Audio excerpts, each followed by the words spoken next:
கத்தர் வேலை செஞ்சா முதல்ல நட்டு போல்டையாக்கும் கலத்துவாரு. ஒன்னே மாதிரி டயரை பஞ்சர் ஆக்க மாட்டாரு. டயரை பஞ்சர் ஆக்குவது மனுஷனுக்கு வேலை, நட்டு போல்ட கலத்துறது யாருக்கு வேலை?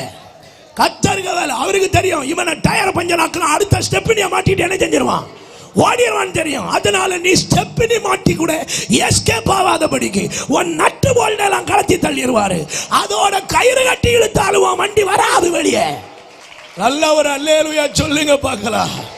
சந்தோஷமா ஒரு அல்லேலூயா சொல்லுங்க. அப்ப அவனுக்கு கண்ணு தெரிஞ்ச ஒரு ரகசியம், ஓடிடுவான். கர்த்தர் அவர்களுக்காக யுத்தம் பண்ணுகிறார். நம்மை தெய்வம் ரட்சித்தது உண்மையானால் நமக்காக யுத்தம் பண்ணுகிறதற்கு நம்முடைய கண்மலை உயிரோடு உண்டென்று நம்புகிறவர்கள் உண்டென்றால் கைதட்டி கர்த்தரை மகிமைப்படுத்துங்க.